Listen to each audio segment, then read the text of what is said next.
കേരള രാഷ്ട്രീയം എന്നൊരു വലിയ ചോദ്യചിഹ്നത്തിന് മുന്നിലാണ്. 10 വർഷം നീണ്ട 10 വർഷം ഈ നാട് ഭരിച്ചിട്ടും അധികാരം കയ്യിലുണ്ടായിട്ടും സർവ്വസന്നാഹങ്ങളും കൂട്ടിനുണ്ടായിട്ടും എന്തുകൊണ്ടാണ് ഇന്ന് CPM ജനങ്ങൾക്ക് മുന്നിൽ തലകുനിച്ച് നിൽക്കുന്നത്? തോൽവി എന്നത് രാഷ്ട്രീയത്തിൽ സ്വാഭാവികമാണ്. പക്ഷേ തോറ്റതിനു ശേഷവും എന്താണ് സംഭവിച്ചതെന്ന് മനസ്സിലാക്കാൻ സാധിക്കാത്ത ആ ഒരു അവസ്ഥയുണ്ടല്ലോ, അതിനെയാണ് നമ്മൾ ശരിക്കും ചർച്ച ചെയ്യേണ്ടത്. ജനങ്ങൾക്ക് എല്ലാം കൃത്യമായി അറിയാം, ഈ നാട്ടിലെ ഓരോ വോട്ടർക്കും അറിയാം അവർ എന്തിനാണ് ഈ പ്രഹരം നൽകിയതെന്ന്. പക്ഷേ AKG സെന്ററിലെ എയർ കണ്ടീഷൻ മുറികളിൽ ഇരുന്ന് ഇപ്പോഴും പരാജയത്തിന്റെ കാരണങ്ങൾ തപ്പി നടക്കുകയാണ് CPM നേതാക്കൾ.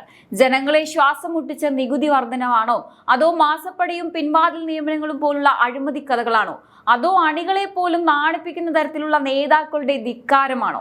ഇനിയും ഇത് മനസ്സിലാക്കാൻ നേതാക്കൾക്ക് സ്പെഷ്യൽ ട്യൂഷൻ ക്ലാസുകൾ ആവശ്യമുണ്ടോ, അതോ എല്ലാം അറിഞ്ഞിട്ടും ജനങ്ങളെ വീണ്ടും വിഡ്ഢികളാക്കാമെന്ന പ്രതീക്ഷയിൽ അറിഞ്ഞ ഭാവം നടിക്കാതെ അഭിനയിക്കുകയാണോ?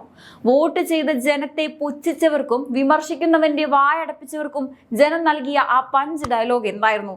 കേരളത്തിലെ ഓരോ മന്ത്രിമാരും ഈ പതനത്തിൽ എന്തൊക്കെയാണ് പങ്കുചേർന്നത്? മുഖ്യമന്ത്രി മുതൽ താഴെ തട്ടിലുള്ള ഓരോ മന്ത്രിമാരുടെയും മികച്ച പ്രകടനങ്ങൾ നമുക്കൊന്ന് കീറി മുറിച്ച് പരിശോധിക്കേണ്ടതുണ്ട്. എന്താണ് യഥാർത്ഥത്തിൽ CPM-ൽ സംഭവിച്ചത്? എന്തുകൊണ്ടാണ് കേരളം ഈ ചുവപ്പ് കോട്ടകൾ തകർത്തത്? നമുക്ക് വിശദമായി പരിശോധിക്കാം. ആദ്യം കാര്യങ്ങളിലേക്ക് കിടക്കാം. കഴിഞ്ഞ 10 വർഷമായി കേരളത്തിൽ എന്താണ് നടന്നുകൊണ്ടിരിക്കുന്നത്? വികസനം എന്ന പേരിൽ കുറച്ച് PR വർക്കുകൾ നടത്തിയാൽ ജനമെല്ലാം വിശ്വസിക്കുമെന്ന് കരുതിയോ? രണ്ടാം പിണറായി സർക്കാർ വന്നതു മുതൽ ജനങ്ങൾ അനുഭവിച്ച ശ്വാസമുട്ടൽ ചെറുതല്ല. സാധാരണക്കാരന്റെ നിത്യജീവിതത്തെ ബാധിക്കുന്ന ഓരോ കാര്യത്തിലും സർക്കാർ കാണിച്ച ധിക്കാരമാണ് ഈ പതനത്തിന് ആധാരം. പെൻഷൻ മുടങ്ങി, KSRTC ജീവനക്കാർക്ക് ശമ്പളമില്ല, സപ്ലൈകോയിൽ സാധനങ്ങളില്ല. എന്നിട്ടും സർക്കാർ എന്ത് ചെയ്തു? ആകാശത്തു കൂടെ ഹെലികോപ്റ്ററിൽ പറന്നു നടന്നു. മുഖ്യമന്ത്രി പുറത്തിറങ്ങുമ്പോൾ 1000 പോലീസുകാരുടെ അകമ്പടി. കറുത്ത മാസ്കും കറുത്ത തുണിയും കണ്ടാൽ പേടിക്കുന്ന ഒരു ഭരണകൂടം ഇതിനു മുമ്പ് കേരളം കണ്ടിട്ടുണ്ടോ? ഈ അഹങ്കാരത്തിനുള്ള തിരിച്ചടിയാണ് ജനം നൽകിയത്. എന്നിട്ടും നേതാക്കൾ ചോദിക്കുന്നു എന്താണ് സംഭവിച്ചതെന്ന്. കഷ്ടം തന്നെ. ഇനിയാണ് ഈ കഥയിലെ ഏറ്റവും വലിയ തമാശ. തോൽവിയുടെ കാരണം കണ്ടുപിടിക്കാൻ നേതാക്കൾ ഇപ്പോൾ ഇറങ്ങിയിരിക്കുന്നത് എങ്ങോട്ടാണെന്നറിയാമോ? സ്വന്തം പാർട്ടി കുടുംബങ്ങളിലേക്ക്.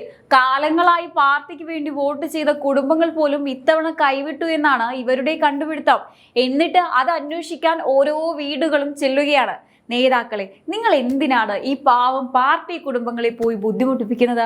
അവരുടെ വീട്ടിലെ അടുപ്പിൽ തീ പുകയാത്തത് കൊണ്ടാണോ, അതോ നിങ്ങളുടെ മക്കൾക്കും മരുമക്കൾക്കും ജോലി കിട്ടുമ്പോൾ പാർട്ടിക്ക് വേണ്ടി കൊടി പിടിച്ചവന്റെ മക്കൾ ഇപ്പോഴും തൊഴിലില്ലാതെ നടക്കുന്നത് കൊണ്ടാണോ എന്ന് അവർ തുറന്നു പറഞ്ഞാൽ നിങ്ങൾക്ക് താങ്ങാൻ പറ്റുമോ?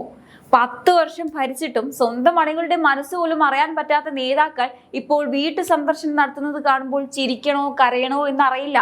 വോട്ട് ചെയ്യാത്തതിന്റെ കാരണം വീട്ടിൽ വന്ന് ചോദിക്കുമ്പോൾ അവർക്ക് കൊടുക്കാൻ ഒരൊറ്റ ഉത്തരമേ ഉള്ളൂ: നിങ്ങൾ അറിഞ്ഞിട്ടും അറിയാത്ത പോലെ അഭിനയിക്കുകയാണെങ്കിൽ ഞങ്ങൾ വോട്ട് ചെയ്തിട്ടും ചെയ്യാത്ത പോലെ അഭിനയിച്ചു എന്ന്. ഈ ഒരു സത്യം മനസ്സിലാക്കാൻ ഇനിയും ഏതൊക്കെ വീടുകളിൽ നിങ്ങൾ കയറി ഇറങ്ങേണ്ടി വരും? ജനങ്ങൾ മാറി ചിന്തിച്ചു എന്ന് പറയുമ്പോൾ അത് എന്തുകൊണ്ടാണെന്ന് കണ്ണാടിയിൽ നോക്കി ചോദിച്ചാൽ മതി. പാർട്ടി കുടുംബങ്ങളെ കുറ്റം പറയുന്നതിന് മുമ്പ് ആ കുടുംബങ്ങൾ അനുഭവിക്കുന്ന കഷ്ടപ്പാട് ഒന്ന് കണ്ടുപഠിക്കൂ. എന്നിട്ട് മതി ഈ വീട്ടിൽ കയറിയുള്ള CID കളി. നമുക്ക് ഓരോ മന്ത്രിമാരെ നോക്കാം. ആദ്യം നമുക്ക് മന്ത്രിമാരുടെ ഭരണം എങ്ങനെയുണ്ടായിരുന്നു നോക്കാം. ആദ്യം വിദ്യാഭ്യാസ മന്ത്രിയായിരുന്ന V ശിവൻകുട്ടിയുടെ കാര്യം നോക്കാം. നമ്മുടെ മുൻ വിദ്യാഭ്യാസ മന്ത്രിയെ കുറിച്ച് പറയുകയാണെങ്കിൽ മുഖ്യമന്ത്രി ആയാൽ പോലും അദ്ദേഹത്തിന്റെ ആ പഴയ ശൈലി മാറില്ല. നിയമസഭയിൽ ഡെസ്കും കസേരയും തല്ലിപ്പൊളിച്ച ആ പഴയ വീരഗാഥ മറന്നിട്ടില്ലല്ലോ. ഓരോ തവണ മൈക്കിന് മുന്നിൽ വരുമ്പോഴും അദ്ദേഹം പറയുന്ന തള്ളുകൾ കേട്ട് കേരളത്തിലെ വിദ്യാർത്ഥികൾ വരെ ചിരിക്കുകയാണ്. ഇനിയും തോൽവിയുടെ കാരണം മനസ്സിലായില്ലെങ്കിൽ പഴയ നിയമസഭാ കയ്യാങ്കളിയുടെ വീഡിയോ ഒന്നുകൂടി എടുത്തു നോക്കാൻ മന്ത്രിയോട് പറയേണ്ടി വരും. ഇനി ആരോഗ്യമന്ത്രിയായിരുന്ന വീണ ജോർജ്. അടുത്തത് നമ്മുടെ ഫോട്ടോഷൂട്ട് മന്ത്രിയാണ്. ആരോഗ്യ മേഖലയിൽ എന്തെങ്കിലും പുരോഗതി ഉണ്ടോ എന്ന് ചോദിച്ചാൽ അറിയില്ല. പക്ഷേ മന്ത്രിയുടെ Facebook പേജിൽ ഓരോ ദിവസവും പുതിയ ഫോട്ടോകൾ വരും. ആശുപത്രികളിൽ പണ്ടത്തെ പോലെ മരുന്നില്ല, ചികിത്സ കിട്ടാതെ രോഗികൾ വലയുന്നു, ഡോക്ടർമാർക്ക് പോലും രക്ഷയില്ല. ഇതൊക്കെ നടക്കുമ്പോഴും എല്ലാം സൗഖ്യം എന്ന് പറഞ്ഞ് ചിരിച്ചു നിൽക്കുന്ന ആ അഭിനയമുണ്ടല്ലോ, അത് സമ്മതിച്ചു കൊടുക്കണം. ആരോഗ്യ വകുപ്പ് ഭരിക്കാൻ വേണ്ടത് PR വർക്കല്ല, കുറച്ച് ഉത്തരവാദിത്തമാണെന്ന് ജനം വോട്ടിലൂടെ ഓർമ്മിപ്പിച്ചു. ഇനി ധനമന്ത്രി KN ബാലഗോപാൽ. കേരളത്തിന്റെ ഖജനാവ് കാലിയാക്കി ജനങ്ങളെ കടക്കിണിയിലാക്കിയ ധനപ്രതിഭ. കേന്ദ്രം പണം തരുന്നില്ല എന്ന് പറഞ്ഞ് കരയുന്നതല്ലാതെ സ്വന്തം കയ്യിലുള്ള അധികാരം ഉപയോഗിച്ച് ജനങ്ങളെ കൊള്ളയടിക്കാനാണ് ഇദ്ദേഹം നോക്കിയത്.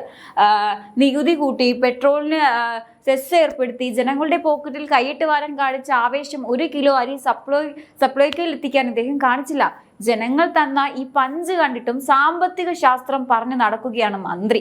ഈ ലിസ്റ്റ് ഇവിടെയും കൊണ്ട് തീരുന്നില്ല. ഓരോ വകുപ്പ് നോക്കിയാലും അവിടെയൊക്കെ സ്വജനപക്ഷപാതവും അഴിമതിയും മാത്രം. മുഖ്യമന്ത്രിയുടെയും മന്ത്രിമാരുടെയും മക്കൾക്കും മരുമക്കൾക്കും വേണ്ടിയുള്ള ഭരണമായി ഇത് മാറിയപ്പോൾ ജനം പുറത്തുനിന്ന് കണ്ടു.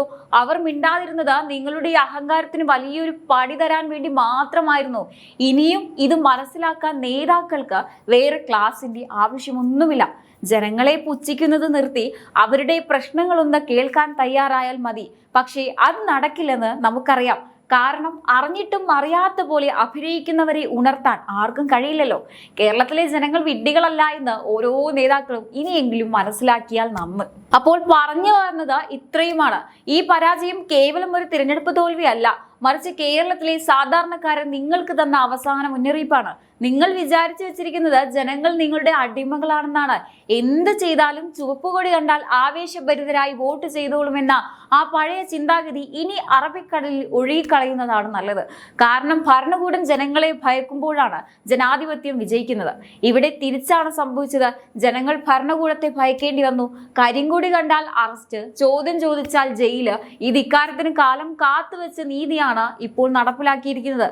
തോൽവിയുടെ കാരണം പഠിക്കാൻ ഇനി ഒരു സമിതിയും വെക്കേണ്ടതില്ല. പകരം ആഡംബരത്തിന്റെ ആ ചില്ലുമേടകളിൽ നിന്ന് ഇറങ്ങി വന്ന് പച്ചയായ മനുഷ്യരോട് സംസാരിക്കാൻ തയ്യാറാവുക. ജനങ്ങളുടെ വിയർപ്പിന്റെ ഗന്ധമുള്ള കാശെടുത്ത് വിദേശ യാത്രകൾക്കും PR വർക്കുകൾക്കും ചിലവാക്കുമ്പോൾ ഒരു നിമിഷം ഓർക്കണമായിരുന്നു, അധികാരം ആരുടെയും കുടുംബസ്വത്തല്ലെന്ന്. അത് ജനം തരുന്നതാണ്. അവർക്ക് അത് തിരിച്ചു വാങ്ങാനും അറിയാം. ഇനിയെങ്കിലും ആ അഹങ്കാരത്തിന്റെ മുഖം മൂടി അഴിച്ചു വെക്കൂ. അറിഞ്ഞിട്ടും അറിയാത്ത ഭാവം നടിച്ച് ഇനിയും ജനങ്ങളെ പരിഹസിക്കരുത്. കാരണം നിശബ്ദരായ ഈ ജനതയ്ക്ക് ഒരു പ്രത്യേകതയുണ്ട്. അവർ അധികം സംസാരിക്കില്ല. പക്ഷേ ബാലറ്റ് ബോക്സിന്റെ അടുത്ത് എത്തുമ്പോൾ അവർക്ക് കൃത്യമായ ലക്ഷ്യമുണ്ടാവും. അവിടെ നിങ്ങളുടെ ഒരു ന്യായീകരണവും ചിലവാകില്ല. ഈ വീഡിയോ കണ്ട് ഇതൊക്കെ എന്ത് എന്ന് ചിരിച്ചു തള്ളാനാണ് ഭാവമെങ്കിൽ അതാണ് നിങ്ങളുടെ അടുത്ത പതനത്തിന്റെ തുടക്കം. കേരളം മാറുകയാണ്. ആ മാറ്റം ഉൾക്കൊള്ളാൻ കഴിയാത്തവർ ചരിത്രത്തിന്റെ ചവറ്റുകുട്ടയിലേക്ക് എറിയപ്പെടും എന്ന കാര്യത്തിൽ യാതൊരു സംശയവുമില്ല. ഇനി നവോത്ഥാനം എന്ന് കേൾക്കുമ്പോൾ തന്നെ ഇപ്പോൾ ജനങ്ങൾക്ക് ചിരി വരും. പ്രസംഗത്തിൽ വലിയ വലിയ ആദർശങ്ങൾ പറയുമെങ്കിലും പ്രവൃത്തിയിൽ വരുന്നത് കേവലം അധികാരത്തോടുള്ള ആർത്തി മാത്രമാണ്. എന്തായാലും ഈ വിഷയത്തിൽ നിങ്ങൾക്ക് എന്തു തോന്നുന്നു? ഇനിയെങ്കിലും സർക്കാർ തിരുത്താൻ തയ്യാറാകുമെന്ന് നിങ്ങൾ കരുതുന്നുണ്ടോ? നിങ്ങളുടെ അഭിപ്രായങ്ങൾ തീർച്ചയായും താഴെ കമന്റ് ബോക്സിൽ രേഖപ്പെടുത്തുക. കൃത്യമായ നിലപാടുകളും സത്യസന്ധമായ രാഷ്ട്രീയവും ചർച്ച ചെയ്യാൻ നമുക്ക് വീണ്ടും കാണാം.